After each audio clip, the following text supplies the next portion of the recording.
Good evening सभी प्यारे प्यारे बच्चों। सो आज same continuation of the previous topics. ठीक है। यहाँ पर हम लोग एक पिक्चर आप देख रहे हो जो बुक में दिया हुआ है, पेज नंबर 5 में। इस पिक्चर में, ठीक है, इस पेंटिंग में नोबल मैन जो है, दैट मीन्स सेकेंड एस्टेट का जो लोग जो है फ्रांस का सोसाइटी में, इन लोगों को एक स्पाइडर का फॉर्म में दिखाया गया है। और दूसरा जो पेजेंट्स होता है, थॉट स्टेट का पीपल जो है, इन लोगों को एक फ्लाई का रूप में दिखाया गया है, मतलब मक्खी का रूप में। स्पाइडर नोबल में और फ्लाई पेजेंट्स, दैट मीन्स मक्खी। ठीक है। तो यहाँ पर आपका क्वेश्चन अराइज हो रहा होगा कि जो नोबलमैन है, इन लोगों को स्पाइडर का फॉर्म में क्यों दिखाया गया है और पेजेंट्स को फ्लाई का फॉर्म में क्यों दिखाया गया है। ये इसीलिए दिखाया गया है, इसमें दुनिया दिमाग लगानी है, कोई बात नहीं है। ये इसीलिए दिखाया गया है क्योंकि स्पाइडर जो है फ्लाई को खाता है। ठीक है। स्पाइडर का जो जाल जो होता है ना उसका, ठीक है, मकड़ी का जो जाल जो होता है उसमें फ्लाई वगैरह फंसता है, फंसाते हैं और फिर उसको खाते हैं स्पाइडर। देन इसी तरह से इस पेंटिंग के जरिए नोबल मैन किस तरह से ये थॉट स्टेट का पेजेंट्स लोगों को एक्सप्लॉइट करते थे, ये चीज़ यहाँ दिखाना चाहते हैं इस पेंटिंग के जरिए। ठीक है।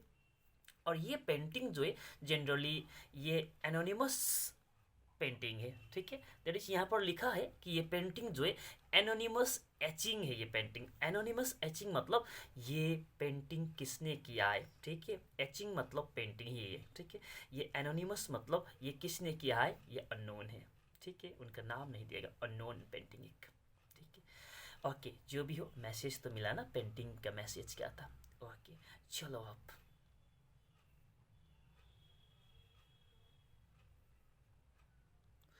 हाँ, 1 मिनट है इसको। Struggle to survive. Now topic है स्ट्रगल टू सर्वाइव। तो ये सारा दैट मीन्स फ्रांस का सोसाइटी में किस तरह का उस समय का सिस्टम था। ठीक है। ये सारा हम लोग वन बाय वन ऐसे पढ़ते चल रहे हैं, क्योंकि रिवॉल्यूशन का एक नहीं होता है। रिवॉल्यूशन होने के लिए बहुत सारा उसका वजह होना चाहिए, उसका बहुत सारा इस तरह का बैकग्राउंड होगा। ठीक है ना, ऐसा सिचुएशन आए होंगे। तो वो सारा सिचुएशन को हम लोग यहाँ पर स्टेप वाइज देख रहे हैं। और बाद में जब सारा सिचुएशन को हम देख लेंगे, उसके बाद जब रिवॉल्यूशन होगा तो रिवॉल्यूशन ब्रेकआउट होने से पहले हम फिर इसको डिफरेंट पार्ट में बांट देंगे। ये जितना भी रीजन से, ठीक है, कॉजेस से रिवोल्यूशन का, इसको हम इकोनॉमिक कॉजेस में, पॉलिटिकल कॉजेस में, सोशल कॉजेस में, ये सारा को फिर बांट देंगे। पहले इसको तो देखिए तो सही, उसके बाद बांट देंगे। ठीक है। ओके। तो अब द स्ट्रगल टू सर्वाइव वाला टॉपिक में देखते हैं कि उस समय जो फ्रांस का पॉपुलेशन जो है, ओके, फ्रांस का पॉपुलेशन जो है 1715 में फ्रांस का पॉपुलेशन था 23 मिलियन। 23 मिलियन। ठीक है। और यही पॉपुलेशन है 1789 में 28 मिलियन हुआ। 28 मिलियन पॉपुलेशन बढ़ गया। पॉपुलेशन इंक्रीज हुआ तो demand of food grain increase हुआ। तो पॉपुलेशन बढ़ेगा तो फूड ग्रेन का डिमांड तो बढ़ेगा ही, भूखा थोड़ी कोई सोएगा। सो फूड ग्रेन का डिमांड इंक्रीज हुआ। तो फूड ग्रेन का डिमांड जैसे इंक्रीज हुआ, ब्रेड का प्राइस भी इंक्रीज हुआ। ब्रेड का प्राइस भी इंक्रीज हुआ। ठीक है। ब्रेड का प्राइस भी इंक्रीज हुआ। और ब्रेड था फ्रांस का स्टेपल डाइट। स्टेपल तो आप जानते हैं ना, मुख्य वहाँ का जो, ठीक है। तो स्टेपल डाइट था फ्रांस का, ओके, ब्रेड। तो उसका भी दाम बढ़ गया। नंबर वन तो उसका दाम बढ़ गया। दूसरा, अब लेबर का पैसा भी तो बढ़ना चाहिए। जो लेबर है उन लोगों का वेज भी तो बढ़ना चाहिए, किंतु लेबर का वेज जो है ये नहीं बढ़ा। मतलब उसका मजदूरी जो करते हैं तो उसको जो पैसा मिलना चाहिए वो तो नहीं बढ़ा, किंतु ब्रेड का दाम तो बढ़ा। जैसे कि प्रेजेंट डे में चल रहा है, पेट्रोल का दाम तो डेली बढ़ रहा है, सारा प्रोडक्ट का दाम तो बढ़ रहा है, और यहाँ पर लोगों का सैलरी तो नहीं बढ़ रहा है ना। तो इसी तरह से यहाँ पर हुआ क्या कि ब्रेड का दाम बढ़ गए, किंतु यहाँ पर जो वर्कर्स जो है, लेबर्स जो है, उनका वेज नहीं बढ़ा। ठीक है, पॉइंट नंबर 1, वेज नहीं बढ़ा।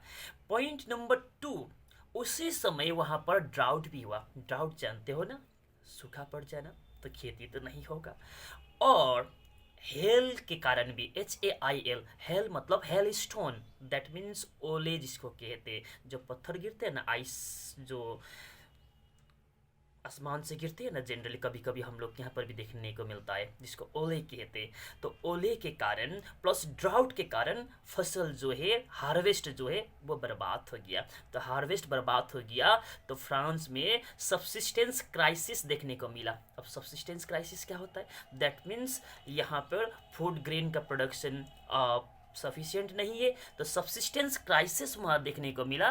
तो सबसिस्टेंस क्राइसिस कहने का मतलब बेसिक मीन्स ऑफ लाइवलीहुड जो होता है, बेसिक मीन्स ऑफ लाइवलीहुड जो होते हैं, ये बहुत ही खतरे में पड़ गए, दैट इज एंडेंजर्ड हुआ। That is basic means of livelihood means first of all क्या चाहिए? 2 वक्त का रोटी चाहिए ना। ठीक है, 2 वक्त का रोटी चाहिए, वो नहीं मिल रहा था लोगों को। That means basic means of livelihood यहाँ पर एंडेंजर्ड हुआ। दैट मीन्स कहने का मतलब सबसिस्टेंस क्राइसिस वहाँ पर फ्रांस में देखने को मिला। ओके, अब यहाँ सबसिस्टेंस क्राइसिस को इस तरह से आप एक ये पिक्चर के जरिए भी देख सकते हो। ठीक है, 1 मिनट,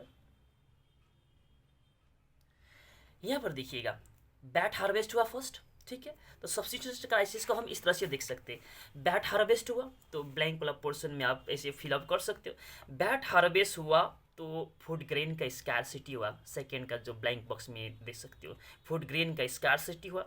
फूड ग्रेन का स्कैरसिटी हुआ तो फूड का प्राइसेस तो अब बड़ा होगा डेफिनेटली। ठीक है, फूड का प्राइसेस बढ़ा, तो फूड का प्राइसेस बढ़ा तो पुअरेस्ट पीपल जो है, ये लोगों ने फूड ग्रेन खरीद नहीं पाए। तो खरीदेंगे कैसे, इतना दाम बढ़ गए, तो खरीद नहीं पाए। तो जनरली क्या हुआ, तो वीकर सेक्शन का लोग जो है, भूख के कारण बहुत सारे लोग मरने भी लगे, मरने के कारण बहुत सारा एपिडेमिक डिजीज वगैरह भी फैलने लगे। तो इस तरह से ये सबसिस्टेंस क्राइसिस वहाँ पर स्प्रेड हुआ फ्रांस में। ओके, चलो आप फिर से अब नेक्स्ट टॉपिक देखते हैं यहाँ पर, ग्रोइंग मिडिल क्लास। ठीक है, ग्रोइंग मिडिल क्लास में ओके, अब यहाँ पर मिडिल क्लास क्या है, तो 18th सेंचुरी में, ठीक है, 18th सेंचुरी में आप सिर्फ देखना वो है जो हाईलाइटेड है ना, तो हाईलाइटेड का फर्स्ट पर्सन देखिएगा। 18th सेंचुरी में, अब 18th सेंचुरी में फ्रांस में एक सोशल ग्रुप का इमर्जेंस हुआ, एक अलग टाइप का सोशल ग्रुप का इमरजेंस हुआ। ठीक है, तो एक सोशल ग्रुप्स का इमरजेंस हुआ, वो सोशल ग्रुप को कहा गया मिडिल क्लास बोल करके। दैट मीन्स एक अलग सा सोशल ग्रुप जो फ्रांस में देखने को मिला। ठीक है, और वो सोशल ग्रुप को यहाँ पर कहते थे मिडिल क्लास बोल करके। ओके, और ये मिडिल क्लास का लोग जो है, ठीक है, ये लोगों ने फर्स्ट ऑफ ऑल तो बहुत, ये लोगों ने वेल्थ अर्न किए थे, बहुत पैसा ये लोगों ने कमा लिए थे। ठीक है, थर्ड स्टेट का ही लोग थे किंतु बहुत पैसा कमा लिए थे। पैसा कैसे कमाए थे? नंबर 1, ओवरसीज ट्रेड के जरिए। ओवरसीज ट्रेड मतलब होता है दूसरे कंट्री का साथ ट्रेड करके, बिजनेस करके ये लोगों ने पैसा कमाए। ऐसे हम लोगों ने पढ़े थे ना, थर्ड स्टेट में सिर्फ पुअर पीपल ही नहीं है, रिच पीपल भी थे, बिग बिग बिजनेसमैन भी थे। तो बिग बिग बिजनेसमैन जो लोग थे वहाँ पर, ये लोगों ने ओवरसीज ट्रेड भी किए, that is different foreign country का साथ ट्रेड भी किए, और ट्रेड करने के बाद ये लोगों ने एनफ वेल्थ अर्न किए। ठीक है, number 1। Number 2, manufacture of goods, different type का गुड्स भी ये लोगों ने अपने से मैन्युफैक्चर किए, तो मैन्युफैक्चर किए तो सेल किए, सेल किए तो पैसा आया, तो ये लोग वेल्दी बने। और इसी तरह से उलन, जैसे कि मैन्युफैक्चर में ये लोगों ने क्या किया, ज़्यादातर उलन एंड सिल्क का टेक्सटाइल वगैरह, उस समय ज़्यादा टेक्सटाइल का ही मैन्युफैक्चरिंग होता था ज़्यादा, तो उलन एंड सिल्क का टेक्सटाइल भी मैन्युफैक्चर किए। ठीक है, दैट मीन्स मिडिल क्लास का लोग जो है यहाँ पर एक तरह से, दैट मीन्स 18th सेंचुरी में फ्रांस में एक अलग टाइप का एक सोशल ग्रुप का एग्जिस्टेंस हुआ, और वो लोग थे मिडिल क्लास। और वो मिडिल क्लास लोग वो लोग थे जनरली बड़े बड़े बिजनेसमैन, जिन लोगों ने बहुत सारे पैसे कमाए थे, कैसे, ओवरसीज ट्रेड करके और गुड्स का मैन्युफैक्चर करके। और गुड्स का मैन्युफैक्चर में क्या किए थे, जनरली उलन एंड सिल्क का टेक्सटाइल्स वगैरह, टेक्सटाइल मतलब कपड़ा वगैरह बना करके, ठीक है। तो ये लोग ने पैसे कमाए थे, नंबर वन। ओके, तो ये लोग भी, दैट मीन्स ये लोग मिडिल क्लास हुआ। नंबर वन मिडिल क्लास हुआ आपका ओवरसीज ट्रेड करने वाले, ठीक है, या तो डिफरेंट टाइप का गुड्स बनाने वाले, जैसे कि उलन एंड सिल्क का टेक्सटाइल बनाने वाले, दैट मीन्स मैन्युफैक्चरर जो है, ये लोग हो गया एक मिडिल क्लास, ठीक है, ये लोग मिडिल क्लास हुआ। दूसरा मिडिल क्लास में और भी प्रोफेशनल्स आते हैं, जैसे कि लॉयर्स होगा, ये भी मिडिल क्लास हुआ। एडमिनिस्ट्रेटिव ऑफिसर्स हुआ, ये भी मिडिल क्लास हुआ। टीचर्स होंगे, डॉक्टर्स होंगे, ये सारा मिडिल क्लास होंगे, ठीक है। दैट मीन्स मिडिल क्लास में कौन कौन आ रहा है? तो मिडिल क्लास में उस समय 18 सेंचुरी में एक अलग टाइप का सोशल ग्रुप का एग्जिस्टेंस हुआ, इमर्जेंस हुआ यूरोप में। उस ग्रुप का नाम रखा गया है मिडिल क्लास। और मिडिल क्लास लोग बहुत ही वेल्थ अर्न किए थे, और जनरली ये थर्ड स्टेट से बिलोंग करते थे। और वेल्थ अर्न कहाँ से किए थे? नंबर वन तो ओवरसीज ट्रेड करके, दैट मीन्स फॉरेन कंट्री का साथ ट्रेड करके। Number two manufacture of the goods, goods का मैन्युफैक्चर करके। कौन कौन सा गुड? सिल्क एंड उलन का टेक्सटाइल बना करके। ओके, तो ये लोग थे नंबर वन तो मिडल मैन, ठीक है, middle class. Middle class, middle man नहीं, मिडिल क्लास ये लोग हुआ एक नंबर। दूसरा नंबर मिडिल क्लास में आते लॉयर्स भी आते, administrative officers, doctors, teachers, lawyers, ये सभी। और बेसिकली ये लोग एजुकेटेड ग्रुप है, ठीक है, एजुकेटेड ग्रुप है ये मिडिल क्लास। ओके ओके, अब ये मिडिल क्लास बिलीव क्या करते थे? ये मिडिल क्लास लोग बिलीव करते थे कि no groups in society should be privileged by birth. ये मिडिल क्लास का बिलीव था। ये लोग चाहते थे कि सोसाइटी जो है, सोसाइटी में, ठीक है, इस तरह का सिस्टम नहीं होना चाहिए जैसे कि सिस्टम था फ्रांस में, कि बाय बर्थ कुछ प्रिविलेजेस मिलता था first state and second state का पीपल को। तो इस पर ये लोग बिलीव नहीं करते थे, इस सिस्टम को ये लोग विरोध करते थे, ऐसा सिस्टम को ये लोग हटाना चाहते थे। कौन लोग? मिडिल क्लास के लोग, ठीक है।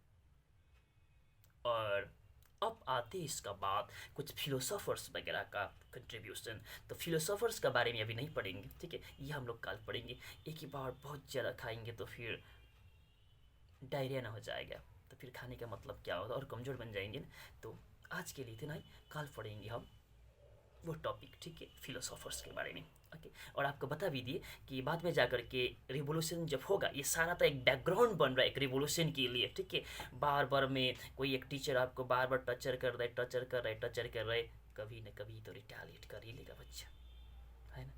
तो इसी तरह से यहाँ पर इस तरह का सिचुएशन बनते जा रहा है। अब रिवोल्यूशन धीरे धीरे करके, अब इस तरह से हम रिवोल्यूशन की तरफ लेंगे और रिवोल्यूशन होगा, और वहाँ पर हम आपको फिर ये सारा टॉपिक को एक डिवाइड कर देंगे, economic, social, political causes of the French revolution बोल करके, फिर इसको डिवाइड करके वहाँ बता देंगे, ठीक है।